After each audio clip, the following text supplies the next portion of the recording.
Good evening, everyone. So, in the practice of a meditation, there are two things normally happens. One, we are thinking whatever we have read or whatever we have heard in the past, and thinking about that when we are meditating. And then a second is, it's not about thinking, but allowing it to happen and observing it, whatever is happening now. And this is the in a technical term, it's called insight or vipassana. So whatever is happening now is the crucial thing. But normally what happens is that we like to think about things on the basis of what we are thinking of or what we are going through. And then we will be analyzing it. Oh, maybe this is, maybe that is, maybe this way or maybe that way. And we are basically lost into that stories. And that is not actually the practice of a meditation. That won't help you to see what's actually happening in my hearts and minds. Whereas when we let it be, what's happening now, I am just attending and see what's happening now, then we are actually kind of unveiling, opening the onion, peeling the onion, layers after layers it will come. And this is again, it's like when you are sitting quietly somewhere, and nothing is disturbing you, and your mind gradually comes to the present moment. Then gradually you become aware of the sound, you become aware of the nature, you become aware of even your own breath. And each breath that goes in and comes out, how that is actually making differences in our body, in our feelings. So that's also, we will be able to recognize that. And that recognition actually is personal experience that we are gaining here and now. In the same time, as you know that we have a phrase saying, you learn every day. You learn new things every single day. Actually, not every single day, it's every single moment. We're learning new things. So that's why I normally look at these words, things that's happening is now. N-O-W, now. And anything is happening now, what we are doing is we are just being present with it. Just being present with it. When we are present with the things that's happening now, the thing that happened now becomes a knowledge. Then that becomes things that I know. And the very moment when this becomes things that I know, if we become even more closer to our own mind, that how it is moving and how it is changing, then we realize actually the knowledge that I had just a couple of minutes ago, or milliseconds ago, that's information I knew. Because already passed. That's I knew. Now, know, knew. And then it's become a known. The problem is we always with the known rather than now. We're always with the known. What I have known this. That's how we are perceiving things based on what I have known, what I have gone through, what I was told to believe in, what I was told to do this way or that way. So we are always with this known rather than now. The practice of a mindfulness is actually learning to be this now, with this now. And that's why Yeah, I see it as, like awareness. Being aware of what's happening now is the first key to develop. Without knowing what's happening now, then that is difficult to keep ourselves in a balance. We're always swayed, always persuaded by this or persuaded by that. And then we also bring our perceptions to it, that I believe in this way, I have known in this way, now you're telling that way, it's happening this way, how could it be possible? Right? So we will go like that. And whereas when we become aware of that particular things that happen here and now, in this very moment which is happening, then the full awareness of that, our mind is basically into it, not to somewhere else. When our mind is into it, then we become a one with the object and what I am aware of. There's no two things, just become a one. When it becomes a one, then in a way we are choosing what we want to do now. And that choosing actually, then again, if we become aware of our mind, like the mind itself, then it becomes, you're still aware of the now. Replacing new things again and again, replacing new things again and again, replacing new things again and again. In a way, that's how we are actually replacing our old perception to the new one. And that's same with our day-to-day life. If we can see in this way, what we are doing is that everything is fine, it's just gone. Why worry? Why should I worry about it? So move on. And that's actually we are doing. But there are certain things that we cannot put it aside and move on. Within, let's say, 10 things happen every day. Like today, 10 things happen. Within that 10 things that had happened, how many things you take with you? You are not taking all of them. Only certain things that you think I should take, or only certain things that really hits your heart, right? And you're taking that, and that actually affecting the way you look at, the way you behave, the way you speak, like that.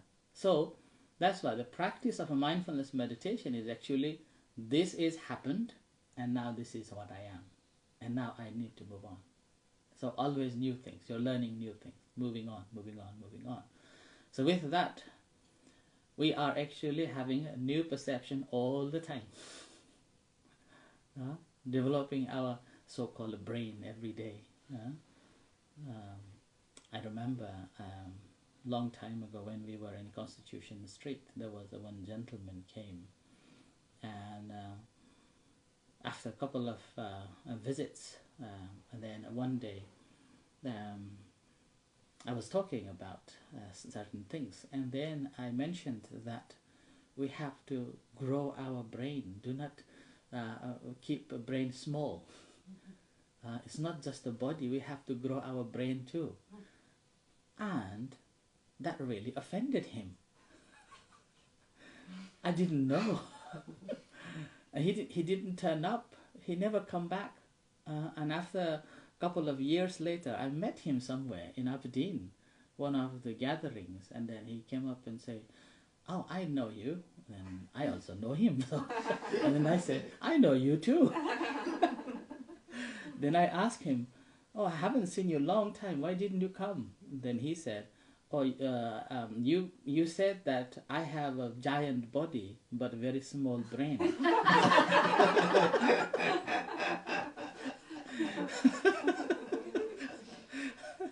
So then he went to speak with his counselor, and then his counselor said that, "Oh, maybe you have to go back and say why you offend me."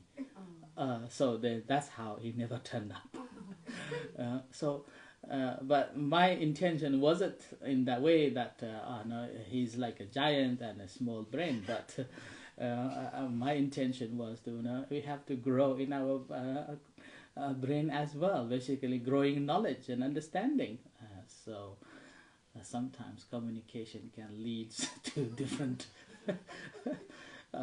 Maybe better to be a politician, so we can, turn and twist and goes on. Moment early on yes, and after that no. So that way, so anyway, so the practice of, that's why practice of a mindfulness meditation is not about thinking what had happened. It's not about perception that we had, but this is helpful that it happened as a lesson. But whatever is happening now is the key, and learning with that and experiencing with that and being aware of that. So with that, everything that we are knowing now here will be known and information, and here what we are doing is perceiving it. This. Okay? And obviously doing that, it requires a bit of a work. And this work sounds very simple, but in a practice it takes quite a bit of a time, and a bit of a work, and a bit of an effort, and also continuity is the key for that development. And we obviously start off with observing the breath. And remember, in a practice, breath is not just one object to practice. We can practice so many things, but the breath is just in a buzzword, and then it's a famous one that we practice as well. Over the period of a time, as you develop, then you can experience other ways of practicing meditation as well. So with this, let's practice meditation.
So sitting in a comfortable position, relax your body, and leave all your responsibilities aside, and bring your attention to be mindful of your sitting body.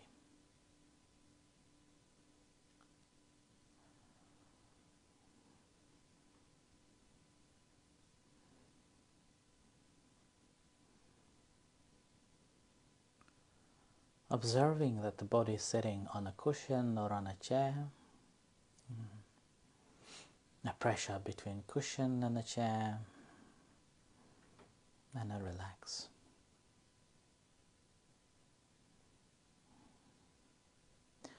So take away all the perceptions of whatever, even the practice of a meditation. Just to feel the presenceness of yourself. So acknowledging you're sitting here on the cushion, on this chair, nothing to do, nowhere to go. Just relax mind and a body.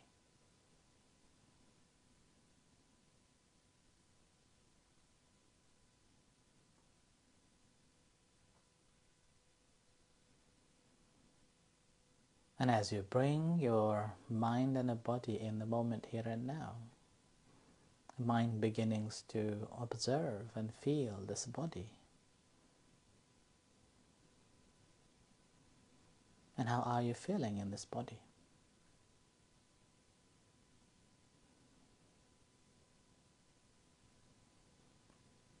Some form of a movements are taking place.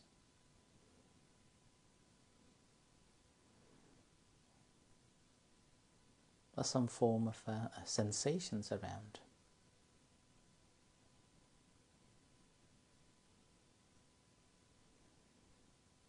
Observing whatever the sensations are or any movements.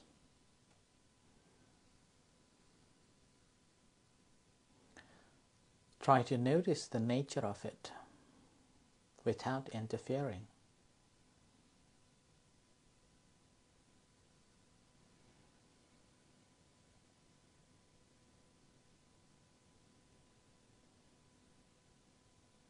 So just let it flow,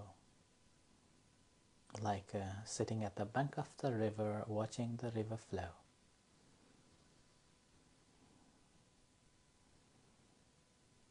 Whatever flows, just recognizing that this is happening.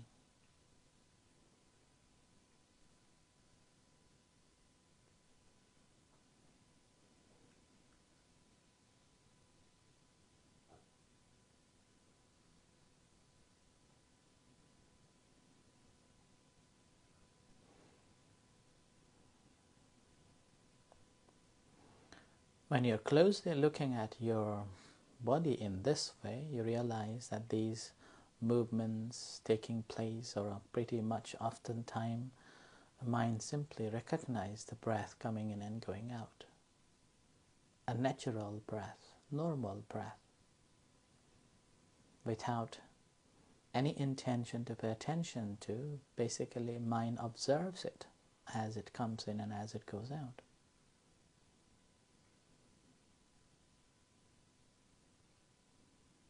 And again, take away the perception that I must look at this breath in this way or that way, in this particular place or in that particular place. Take away the perception of it. Whatever knowledge that we have studied in the past. Let the mind observe as the breath comes in and goes out. Doesn't matter where.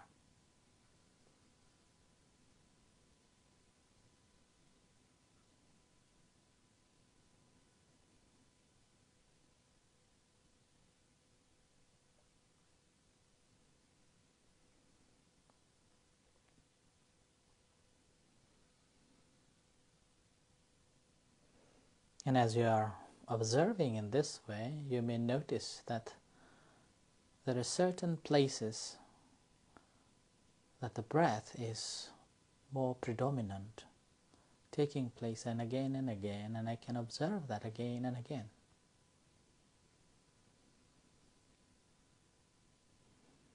I use that as the platform to work with. A technical term called a primary object.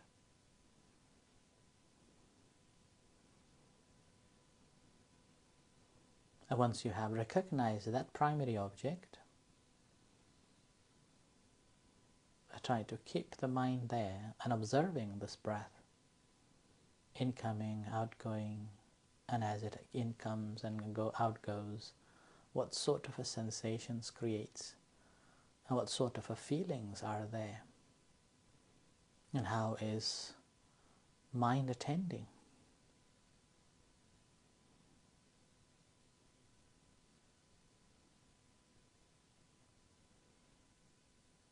Particularly the mind, try not to interfere with whatever you are experiencing, and also not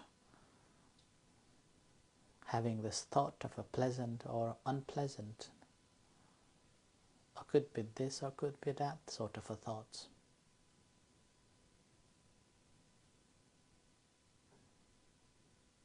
So whatever is happening here and now, we're simply being aware of that as a precious thing that happens.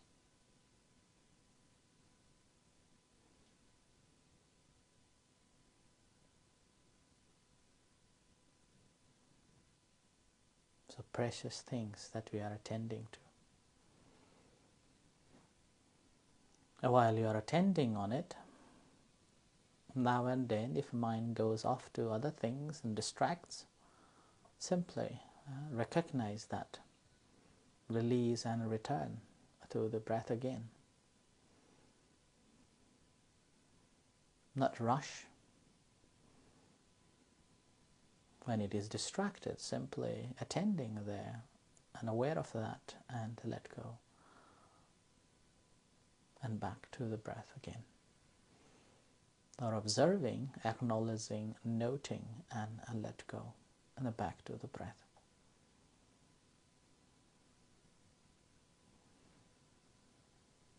So on the background, we have this breath, the place that you have chosen to pay attention to, or a platform you have made it as a primary object.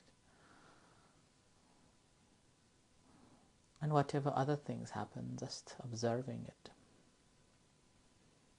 So continue practicing until you hear the gong.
Okay, have a rest there, get something to drink or have a refreshment and toilet.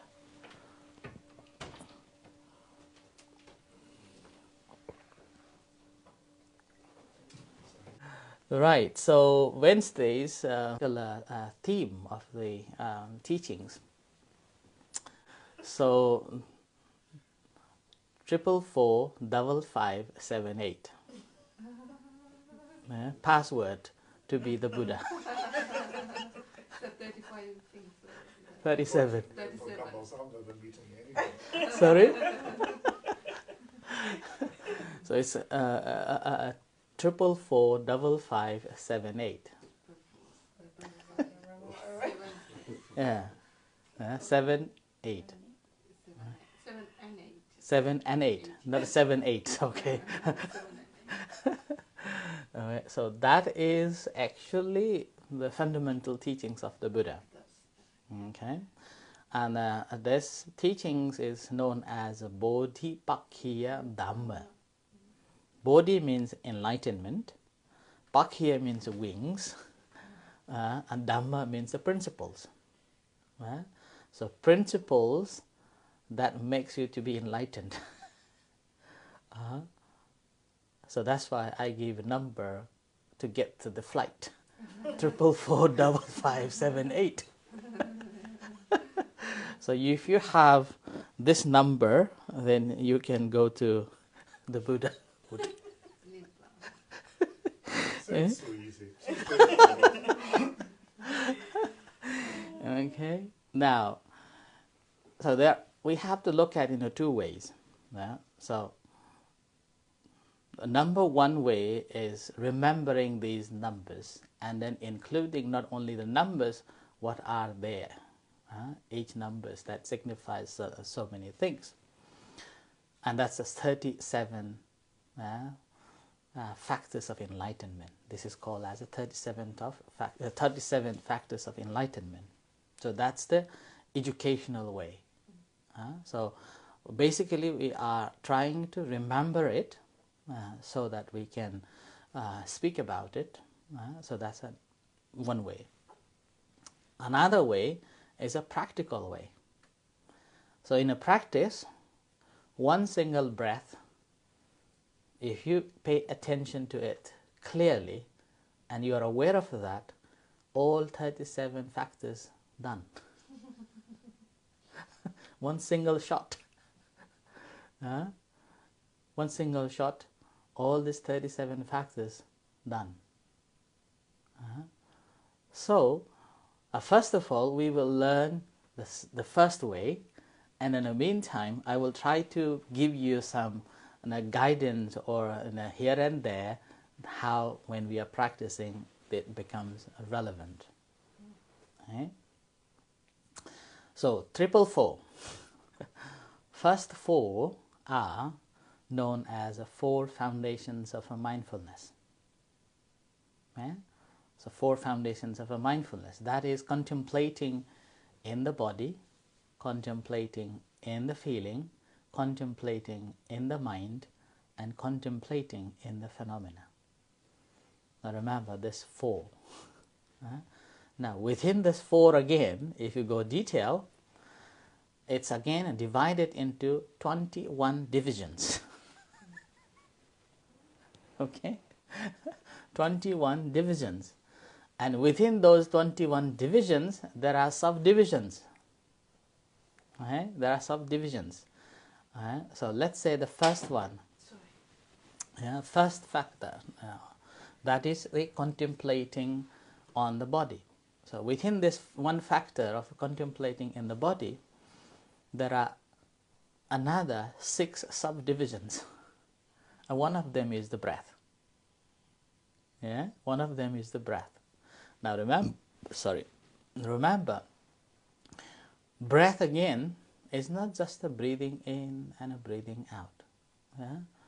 You may remember last year we contemplated all year on the breath only, studying this breath only, right?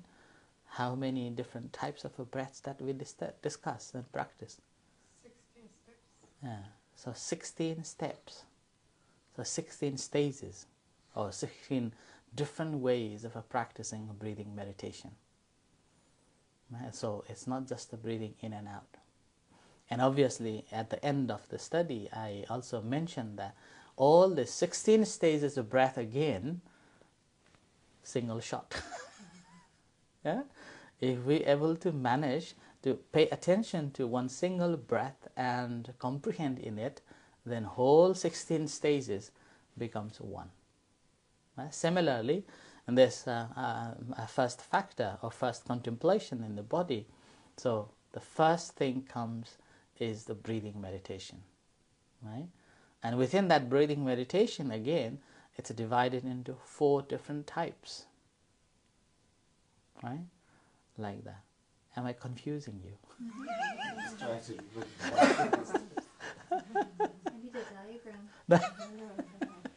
Okay, so and now I'm just giving you a structure now.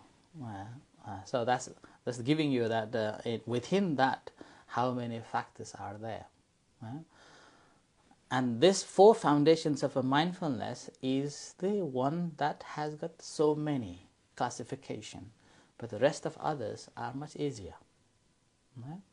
So the first one is 4 foundations of a mindfulness, and within this 4 foundations of a mindfulness, it's again divided into 20 different subdivisions. And now remember, only that is enough at the moment. And then the second one is called sammapadana, which is the effort. So 4 different types of efforts. So that 4 different types of effort. So first one, avoid. Second one, uproot. And then third one is cultivate. And the fourth one is maintain. Isn't that easy to remember now? It's easy. Can you just kind of explain what you mean by the first 2? Which one? Avoid and... Avoid just seems like, presumably this is avoid, kind of negative thoughts and whatever. The second one was? Uprooting. Uprooting. Whatever negativities that we have saved in our consciousness, uprooting it, taking it out. And this taking it out, actually very easy. When we meditate, as our mind settles, as our mind settles, it simply comes out from our subconsciousness, one after another, just like a bubbles, water bubbles comes out from the bottom of the surface, coming out like that. So whatever saved, that those will come out. And as a result of that, sometimes people cry when we're meditating because can't bear with the things that coming out from what is saved in the consciousness, and over the period of a time that's been through, and then now as your mind settles and no distractions, and you just naturally with yourself, then those things will come out. In those situations, that's why the advice is like a bubble. It comes, realize, and it just breaks. Not holding this bubble. Oh, this bubble, it happened like this and like that. Now it's coming back again. Now, what should I do? So you're grasping it again and then making that incident to be reality now again. So the practice is not about making it a reality. Bubble comes up and it will just breaks and goes away. And that's how we deal with our all other things that happened in the past. It will come slowly, one after another come. Sometimes the memories, sometimes the incidents, sometimes the traumas, whatever. And remember, it's not just from this life. It comes from past lives as well. And the difficult one is when it comes from the past life. Very difficult to recognize that. So this is a difficult one. But anyway, we do not go detail now, okay? So that's the second one. And the third one is cultivating a good thing. Cultivating good things. And a fourth one is maintaining the good. So that's why in Buddhism says making good things is easy. Like making a good plans is easy, but keep it going is difficult. So keep it going is difficult. So that is the fourth one, which is the important one, maintaining that. So that's the four. Second four. And then the third four, that's called Iddhipada. So the Iddhipada is cause for the success, or that leads to the success. And that's first thing is wish, right? Or desire, right? Whatever we do, we have to have a desire, only then we do. Without that, we won't do it. Doesn't matter how good that is, if you don't have that desire. So that desire is required. Or another way of looking at it is intention. You have to have an intention. Then you will put your attention, and that's how action comes. So that's the first one. And the second one is energy or effort. Right? So you have to put effort on it. So that's called Chanda, Virya, Chitta, Vimamsa. You remember now? Chanda is a desire, in a way positive desire. Right? And the second one is Virya, which is effort. So again, it's referring, this effort again referring to the first four, the second fours. Right? And then Chitta, consciously aware that this is the task that I am doing. This is the task that I am doing. So consciously being aware of that. This is the one that I'm doing. And the last one is Vimamsa, which is a wisdom part. Wisdom, always able to push or pull, twist or turn in a positive way. Because sometimes you're planning this, but something may happen. In those cases, I already knew that. right? So another way, it's called a contingency plan, right? Or a second plan. So having that, then there is no problem. Whenever things are, oh, I already knew that. So you have a peace of mind. And which normally lots of people have a problem because they have put a lot of energy in it, day and night, planning for it, and something happened. And then, I have done so much. I've been planning so long, and I'm doing on this job for this much and that much. Why? What happened? You will be blaming to this person, you will be blaming to that person, or even blaming to the God. Like that. And that's simpler because we haven't put this gap in it, contingency plan. So this wisdom is basically giving us that gap. Always have this probability of a failure. Then you won't be failed because you already planned for it. So you'll be conscious. And with that, what happens? There is a time that you want to pull yourself. There is a time that you may have to push a little bit harder. Or maybe there are some changing, twisting this or twisting that in order to have a success. It's like when we moved in here, there were so many complaints, right, about the center. And there was only one positive letter Bruce wrote. Rest was negative. Right? And then we have to just to twist something else, and then, oh, gone, done. And then here comes now going to be 10th year tomorrow, is the next year. Can't imagine. We've been here 10 years. 10 years, and this is as far as it will go.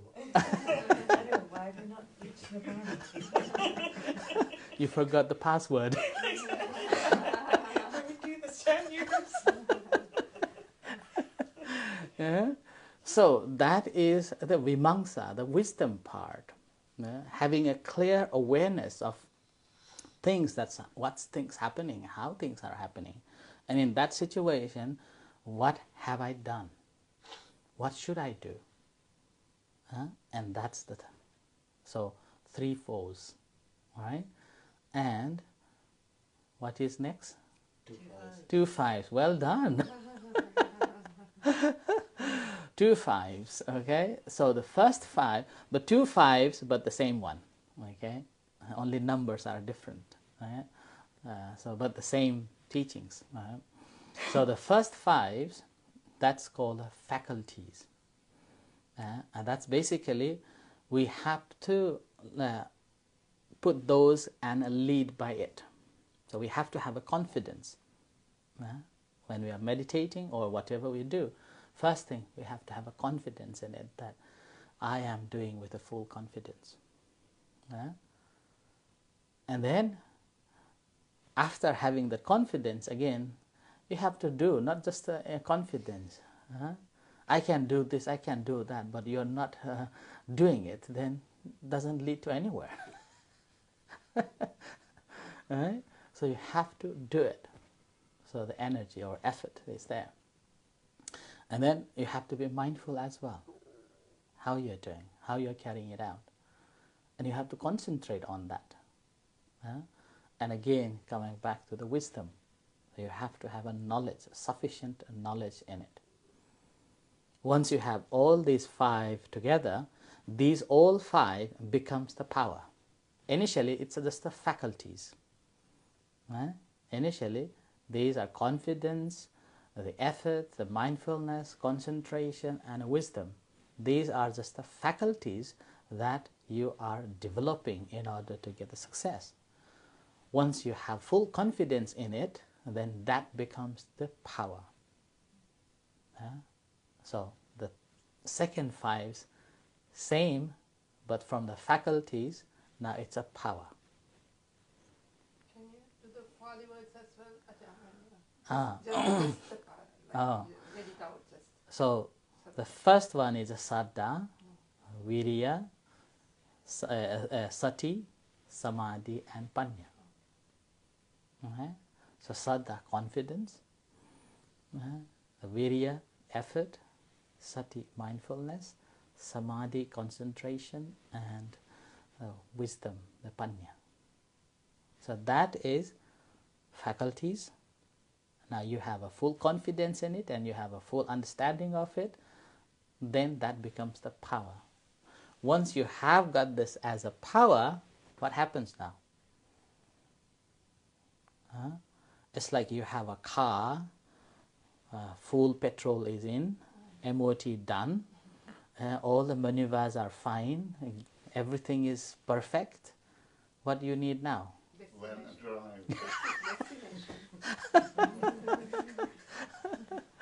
drive. So, not you already have this driving lesson. You see, Road. Yeah, road. hit the road, and got to be very mindful when you hit the road. Right? You're mindfully driving, not unmindful. Not you're not shouting to anybody. You're not enjoying the views as you're driving because you have a destination to be there. So you're mindfully driving.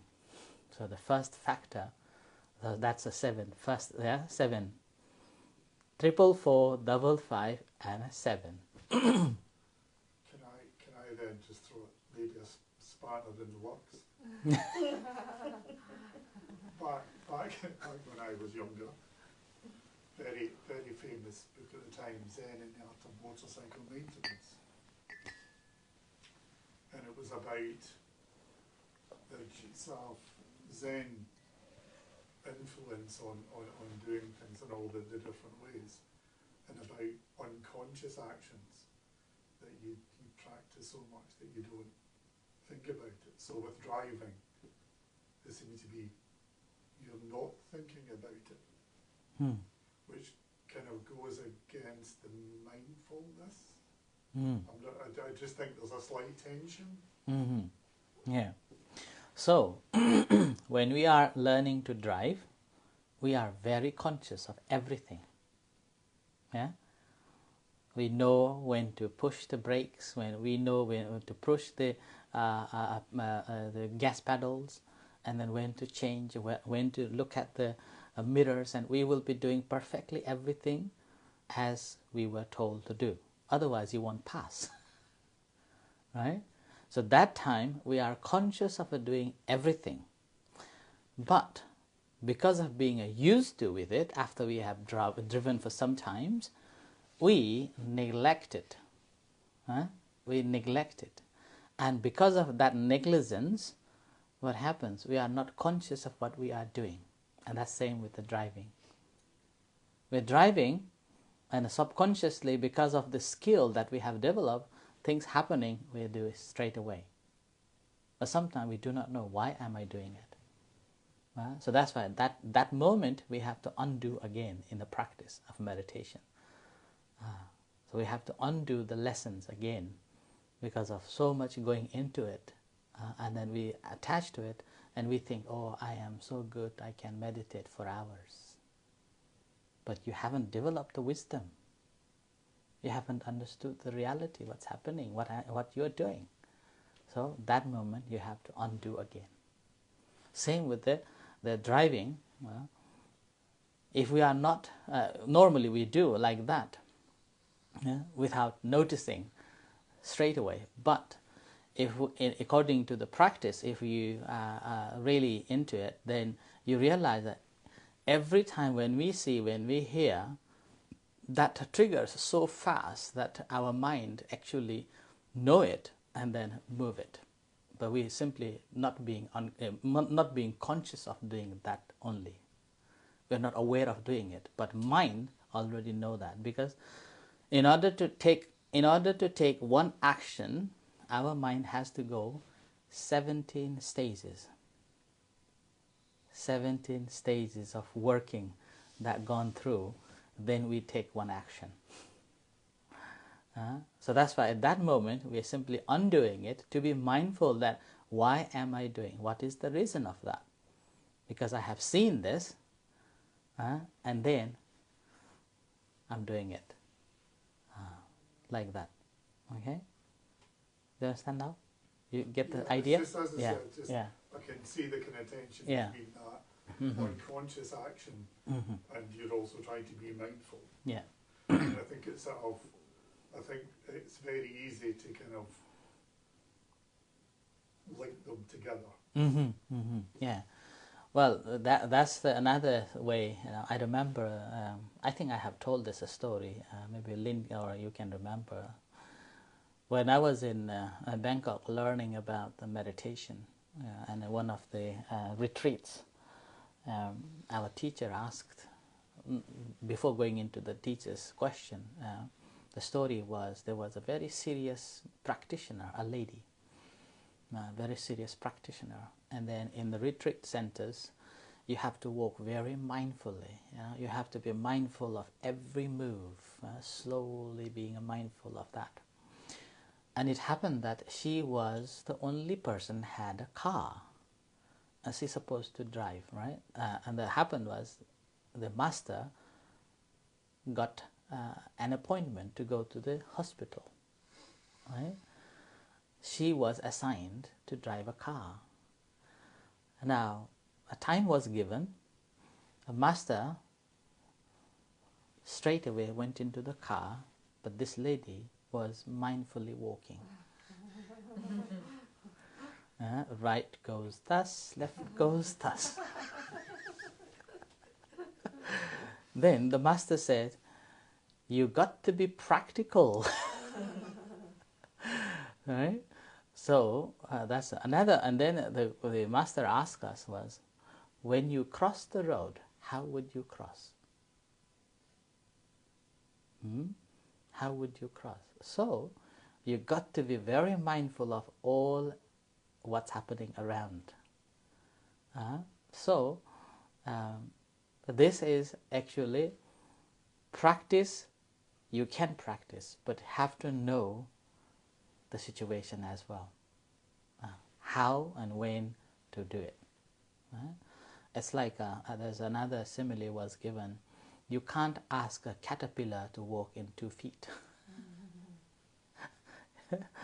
So that's why, although we learn meditation, it doesn't mean that we have to be mindful, even like a driving, got to be, oh, I have to change my gear, and look at the mirror, and then moving.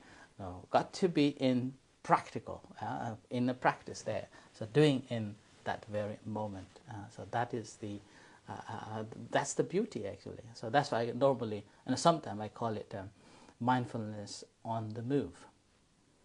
And that's the insight meditation. You will be able to use it everywhere, but not affected by anything that's happening. But you are there, doing it. Right? So, the first of the 7th factor is the mindfulness. Our mindfulness becomes so sharp, so good, that everything is fine. Right? I am here, that's fine. This is happening, oh, okay. So you know how to swim in the world with a mindfulness. So that's the first factor. And then the second one is ability to investigate wisely. Your action, the situation, your action, and then what's happening. So that's the ability to investigate properly. At that moment, there is no bias. There is no you want. There is the pure understanding. Right? And then obviously, in order to do that, again, you have to push a little bit as well. So consciously putting effort to realize, investigating what's happening. So it's called clear comprehension, ability to do that. So the third one, that's why, is effort again. So in this 37 factors of enlightenment, it's not the wisdom as the key, it's the effort is the key. It repeats 9 times Wisdom repeats only 3 times, if I remember correctly. But the effort repeats for 9 times. So the third factor is the effort. You have to do it again. Sadly, in Buddhism, you have to do it again and again. That doesn't have any magic wands to make you enlightened quickly. You have to do it again and again. So that is the third one. So the first one, just to Sara, the first sati, second dhamma vichaya, third viriya. What is the fourth? Huh? Yeah, Sapta Bojanga. 7 Bojangas. Right? So this is enlightenment factors. Right? The 7 enlightenment factors. Right? The fourth one is a joy. You will get a joy. Yeah. And you will get a happiness after that. It's like, wow, what's happening here? So you get that joy of seeing it clearly. And then when you see it clearly, obviously, it brings you happiness from inside. And this happiness is not based on what I want. And what I want. And here in what I want means, I want this one, so take away this and I'm happy. Not like that. It's a pure knowing it. That's how you get the happiness. When you got that happiness, what a wonderful moment. Tranquil. Right? And this tranquility leads to the equanimity. That's fine. It's okay. And that's why this equanimity is there, because you have fully understood of it. That's why I give a simile of going to the toilet. You know that that's a disgusting, so why worry about it? Just flush it away. Because you have known it clearly, fully. If you keep it, it brings bad smell, stinky. So once, after having known that, why worry? Just flush it away without having any attachment to it. Just let go. And that's how entire this, which one? 444, 555, 7 and 8. Right? So that's the Eightfold Noble Path. So the first one is having a right understanding. Second one, after you have a right understanding, your thinking will be right. You will be thinking good. You have seen all this process, everything is, oh, I know that. So your thinking will be pure. Your thinking will be, it's okay, renunciant mind now. And obviously, after your thinking is pure, speaking, doing, living also becomes in a positive way, harmful way. So with that again, what happens? The mindfulness becomes stronger, and then concentration becomes stronger. So with that, see, you are on the Buddha flight. Almost to the destination. But until then, so you need to come and practice to how to fly. Right, so I end here. Any question? So we'll be elaborating on this as much as possible along the time. So, okay? Right, so any question before we do the practice of loving kindness to finish up?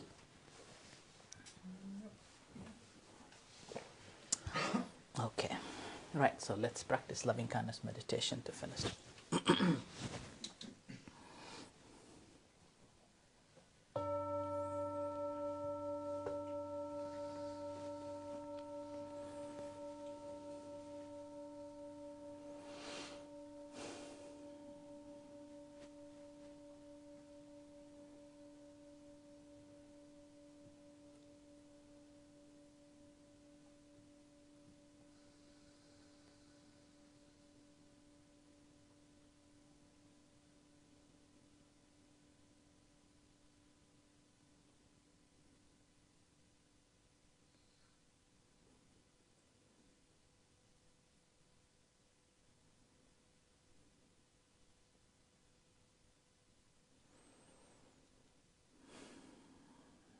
So reflect for a few moments on tonight's discussion.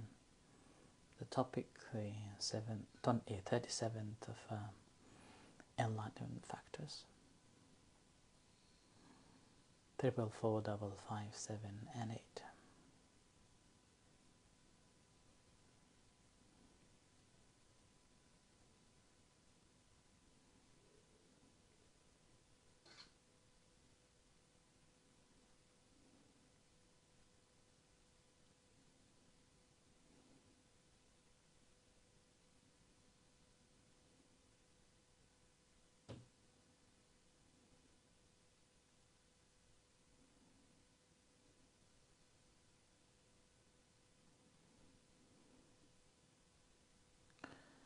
And try to remember as well as try to make sense of it each time when you observe the breath.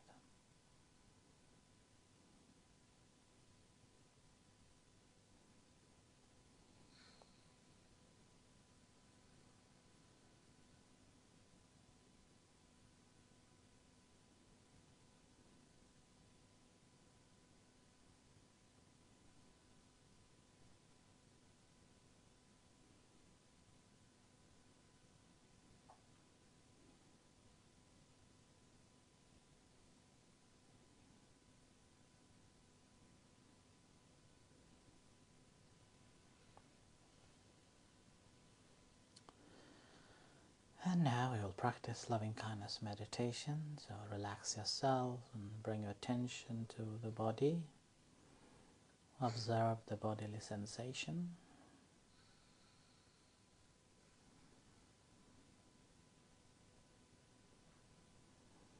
Whatever sensations are there, just observing objectively.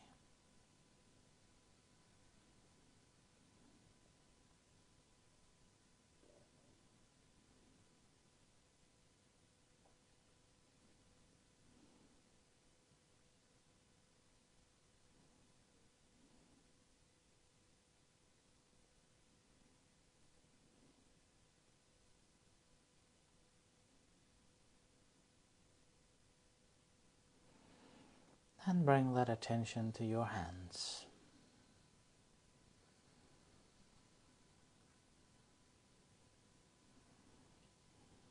Observing sensations in your hands. And to your heart. Feel the beating heart.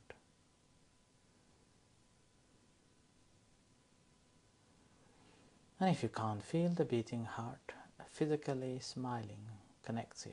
So bring a smile on your face and feel the connection with your heart.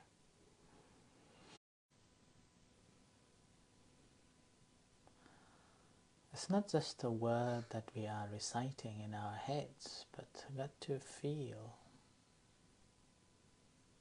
and reflecting.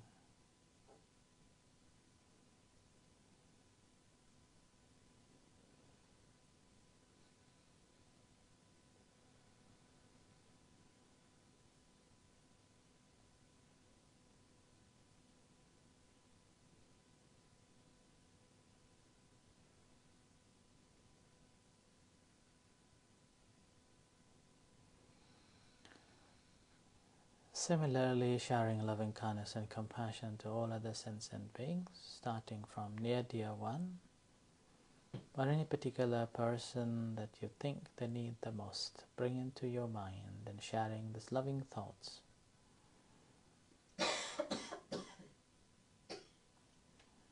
May you be well, may you be happy, may you be free from suffering, may you be free from troubles of a body and mind.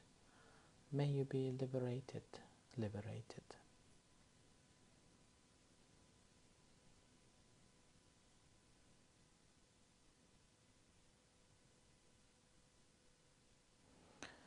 And similarly, sharing this loving kindness and compassion to all other sentient beings.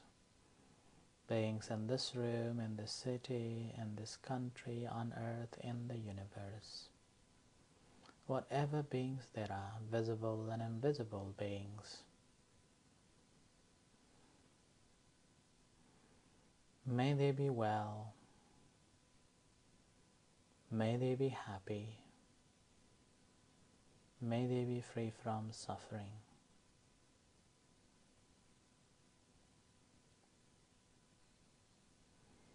May they be free from hurtfulness, hatred, ill will, jealousy, animosity.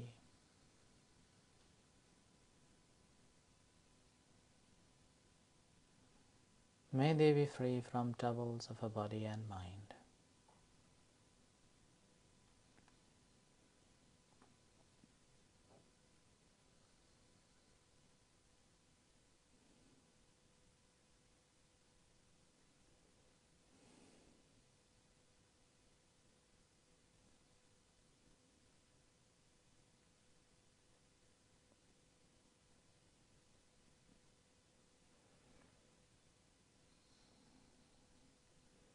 May they be liberated, liberated.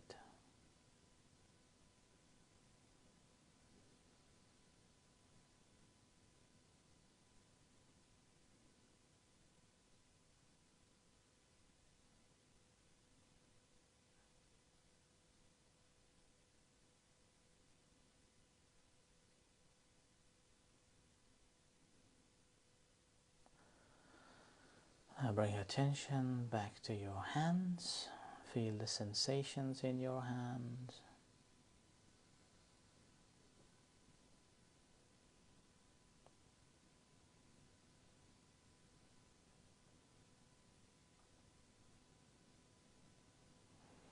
And to your body.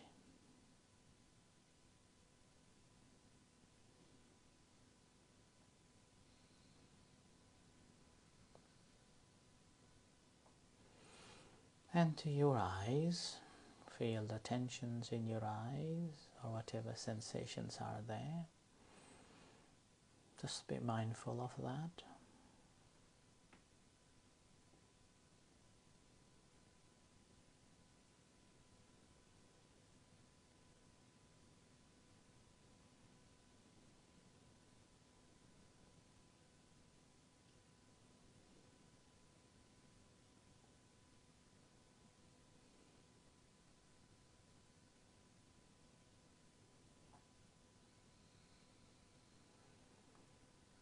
And creating intention to open your eyes, and as you hear the gong, slowly open your eyes and back to the room and reflect for a few moments.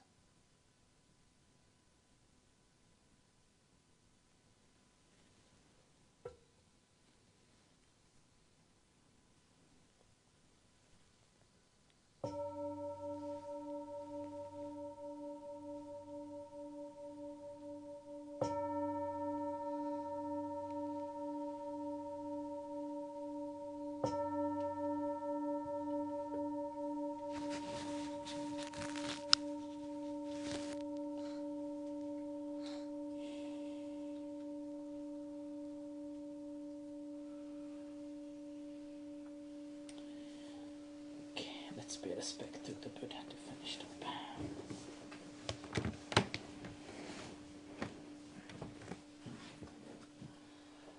Arahang Samma Sambuddho Bhagavan Buddhang Bhagavantang Abhivademi Sawakhato Bhagavata Dhammo Dhammang Namasami Supatipanno Bhagavato Savaka Sanghon Sanghang Namami